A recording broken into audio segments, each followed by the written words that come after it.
جی السلام علیکم، کیسے ہیں آپ؟ ٹھیک ہیں، خیریت سے ہیں؟ نئے ویلاگ ساتھ آپ کی خدمت میں حاضر ہیں۔ آج کے ویلاگ میں جناب کئی موضوع ہیں، ان پہ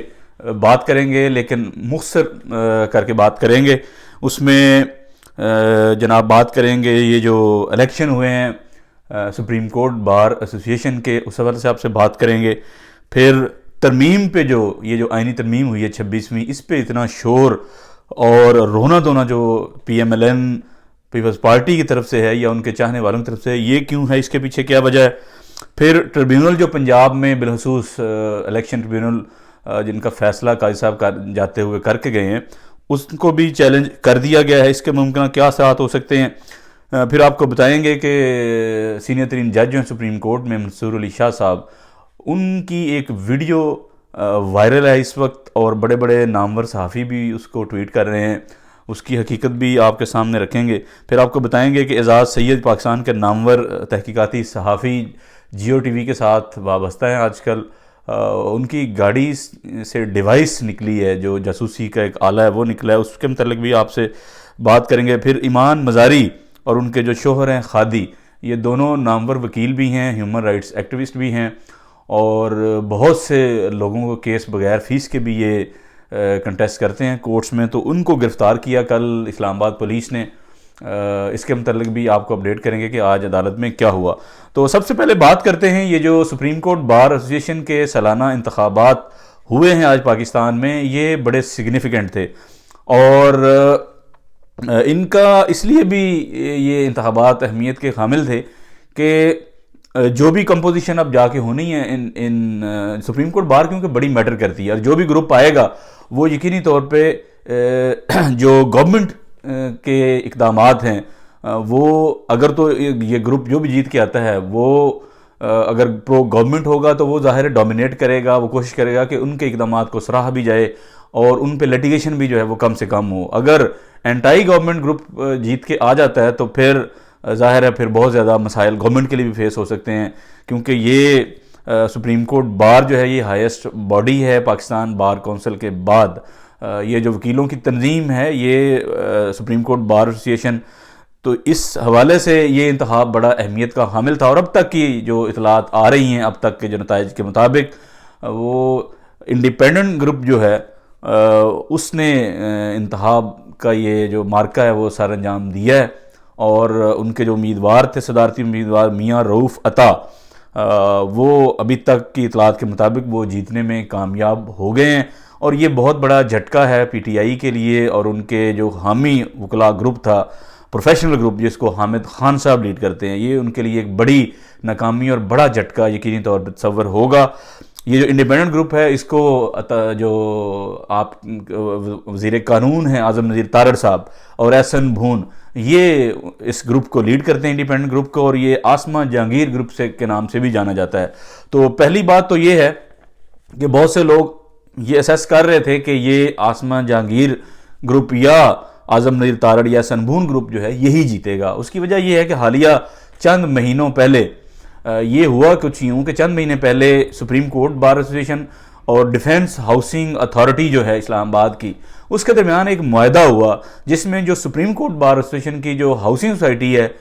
اسلام آباد میں، اس کو ڈیولپ کرنے کا معاہدہ ہوا ڈی ایچ اے کے ساتھ، کہ پلاٹ تو جو ہے وہ ہوں گے اس سوسائٹی کے، جو سپریم کورٹ بار ایسوسی ایشن کے وکلاء ہیں ان کے ممبرز ہیں ان کی سوسائٹی ہے، زمین ان کی ہوگی، لیکن اس کو ڈیولپ ڈی ایچ اے کر کے دے گا۔ یہ بھی چند ہفتے پہلے یہ معاہدہ ہوا ہے، اور اس سے یہ عام تاثر تھا، بہت سے لوگ بات بھی کر رہے تھے کہ یہ پلاٹ گروپ ہی جیتے گا۔ اس کا یہ مطلب نہیں ہے کہ جو حامد خان صاحب گروپ کے ممبر ہیں سپریم کورٹ بار میں وہ پلاٹ نہیں لیں گے، لیکن یہ سارا گروی رکھا گیا اس گروپ کو، سپریم کورٹ بار کو، اس سوسائٹی کے ذریعے ڈی ایچ اے کے، اور ڈی ایچ اے ظاہر آپ کو پتا ہے کون دیکھ رہا ہے یا اس کے کرتا درتا کون ہے۔ تو یہ جو اعظم نذیر تارڑ صاحب کا پلان تھا وہ کامیاب ہوا ہے، اور سرنڈر کیا ہے، انہوں نے گروی رکھا ہے اپنے سپریم کورٹ بار ایسوسی ایشن کو جرنیلوں کے سامنے گروی رکھ کے وہاں پہ یہ ڈیولپ کروا رہے ہیں، اور پھر کیونکہ وہ گورنمنٹ میں ہیں، وزیر قانون ہیں، بہت سا پیسہ جو ہے وہ بھی اس سارے پروسیس میں استعمال ہوا ہے، اور گرانٹس کے نام پہ بہت سا پیسہ جو ہے وہ مختلف بارز کو دیا گیا ہے۔ تو زیادہ چانس یہی تھے کہ وہ انڈیپینڈنٹ گروپ ہی جیتے گا، اور ایسا ہی ہوا ہے. اور یقینی طور پہ یہ کئی جو خواہشیں تھیں پی ٹی آئی کی یا حامد خان گروپ کی، ان کو کافی جو ہے وہ زبردست جھٹکا لگا ہے. اور اسی کے ساتھ آپ کو اس تھوڑے سے رزلٹ بھی اگر بتائیں، لاہور میں تھوڑا سا پھڈا ضرور ہوا ہے گنتی کو لے کے، لیکن اگر گنتی کو 20-25 کے اوپر نیچے ہو بھی جاتی ہے تب بھی یہ گروپ جو ہے انڈیپینڈنٹ گروپ یہ آرام سے جیت جائے گا. فائنل رزلٹ جب تک یہ وی لاگ اپلوڈ ہوگا شاید تب تک فائنل رزلٹ بھی اناؤنس ہو چکا ہوگا. تو ابھی تک کی جو اطلاعات ہیں، لاہور سے 592 ملے انڈیپینڈنٹ گروپ کو اور پروفیشنل گروپ کو 451. اسی طرح ملتان سے بھی انڈیپینڈنٹ گروپ جو ہے وہ 125 ووٹ ان کو ملے اور حامد خان صاحب کے گروپ کو 85. کراچی سے حامد خان صاحب کے گروپ کو زیادہ ووٹ ملے، وہ وہاں سے جیتے 238 ووٹوں کے ساتھ، جبکہ انڈیپینڈنٹ گروپ کو وہاں سے 158 ووٹ ملے. ابھی پھر اس کے میں اسلام آباد کا رزلٹ ہے، پھر دیگر جگہوں سے جو رزلٹ آنا ہے. تو جب تک یہ وی لاگ ہوگا تمام جو رزلٹس ہیں وہ یقینی طور پہ آ چکے ہوں گے، اور نظر آ رہا ہے کہ جو آسمہ جہانگیر گروپ ہے، انڈیپینڈنٹ گروپ ہے، اعظم نذیر تارڑ صاحب کا جو گروپ ہے، یہ جیت جائے گا. یہ الیکشن بڑا سگنیفیکنٹ ہے، بہت سایہ آف ریلیف ہوگا گورنمنٹ کے لیے بھی. لیکن میں یہاں یہ بات ضرور کروں گا کہ اس گروپ کو، یہ آسمہ جہانگیر گروپ، یہ ٹائٹل اس کو ہٹا دینا چاہیے اس گروپ کو، کیونکہ آسمہ جہانگیر ساری زندگی ہیومن رائٹس کے لیے لڑتی رہیں، رول آف لا کے لیے لڑتی رہیں، اکاؤنٹیبلٹی کے لیے لڑتی رہیں، جبکہ یہ گروپ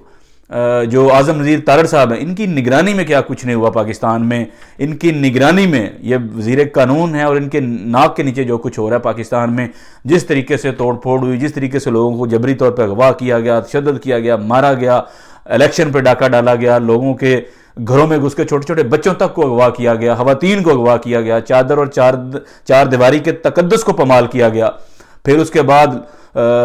جبری طور پہ پارٹیاں چھڑوائی گئیں، پھر الیکشن پہ اتنا بڑا ڈاکہ. تو یہ پرنسپل، یہ اصول تو آسمہ جہانگیر صاحبہ کے نہیں تھے. وہ تو ساری زندگی ان قوتوں کے خلاف لڑتی رہیں جو لوگوں کے بنیادی حقوق پہ ڈاکے ڈالتے ہیں، جو لوگوں کو اغوا کرتے ہیں، تشدد کرتے ہیں، جو سیاسی معاملات میں مداخلت کرتے ہیں، جو ججوں کو چھیڑ چھاڑ کرتے ہیں، عدلیہ کے معاملات میں مداخلت کرتے ہیں، پارلیمنٹ کے معاملات میں مداخلت کرتے ہیں. آسمہ جہانگیر تو ساری زندگی اس کاز کے لیے لڑتی رہیں.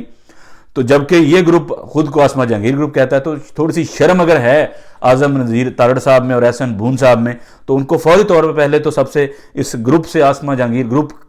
کا جو ٹائٹل ہے اس کو ہٹانا چاہیے. آسمہ جہانگیر زندہ ہوتی تو وہ کبھی بھی کیا یہ گروی رکھتی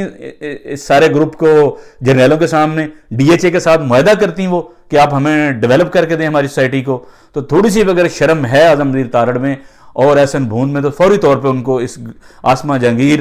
کا نام جو ہے اپنے گروپ کے ساتھ استعمال نہیں کرنا چاہیے، اس کو بند کر دینا چاہیے. تو اب بڑھتے ہیں دوسرے موضوع کی طرف، جو کہ آئینی ترمیم پہ اس وقت بھرپور کمپین جاری ہے. خود ہی اس لنگڑی لولی گورنمنٹ نے، اس جال ساز پارلیمنٹ نے زور زبردستی لوگوں کو اغوا کر کے جبر کے ذریعے ایک آئینی ترمیم پاس کی 26ویں، لیکن اب خود ہی اس پہ کمپین بھی کر رہے ہیں، خود ہی اس پہ شور بھی ڈال رہے ہیں، خود ہی اس پہ رولا ڈال رہے ہیں اور رو رہے ہیں، چیخ رہے ہیں، پیٹ رہے ہیں کہ جناب ہماری ترمیم بڑھ گئی، ہماری ترمیم جا رہی ہے، ہماری ترمیم جو ہے وہ فوت ہونے جا رہی ہے، کیونکہ اس کے جو ترمیم پہ جو ہے نا وہ چھریاں چلنے والی ہیں. تو اب ایسا کیا ہو گیا اچانک؟ ابھی تو چند دنوں میں پاس ہوئے، ابھی تو سیاہی بھی نہیں خشک ہوئی اس ترمیم کو پاس ہوئے، اس کو نوٹیفائی ہوئے،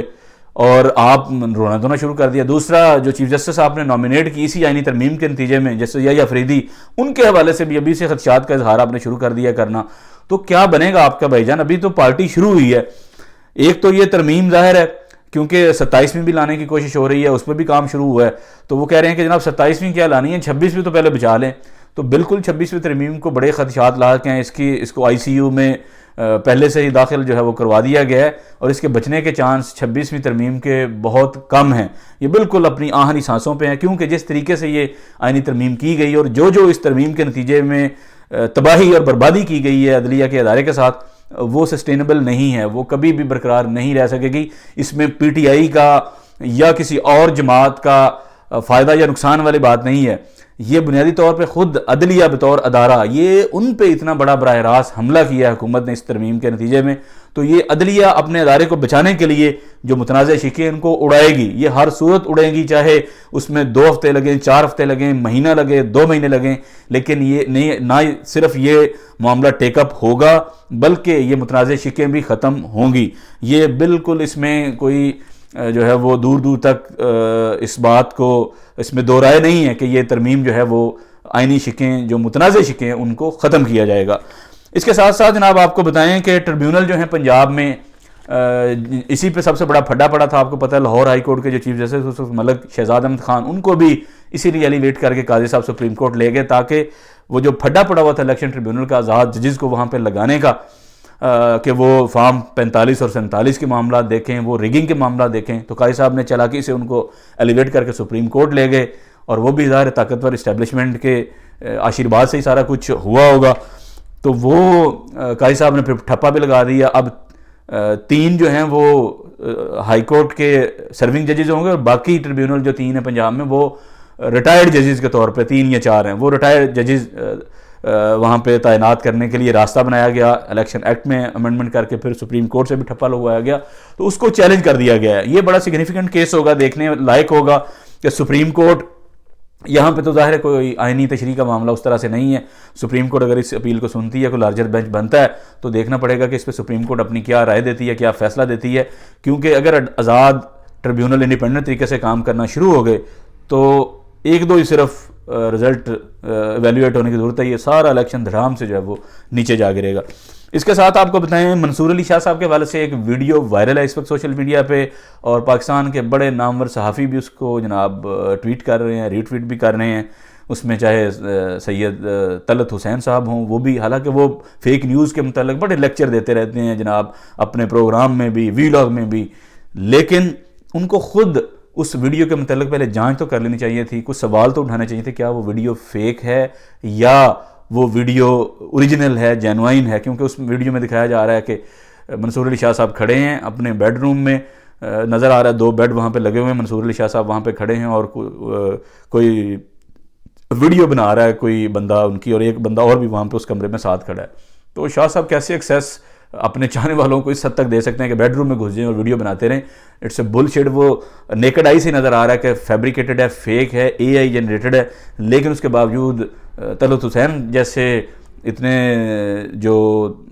سالوں سے کام کر رہے ہیں جرنلزم میں، وہ بھی اس کو ٹویٹ کر رہے ہیں۔ کو تھوڑا سا تو اپنی کامن سینس استعمال آپ کر لیتے، لیکن ظاہر ہے وہ بھی نہیں انہوں نے استعمال کی۔ اس کے بعد آپ کو بتائیں اعزاز سید صاحب پاکستان کے نامور تحقیقاتی صحافی ہیں، آج کل جیو نیوز کے ساتھ وابستہ ہیں،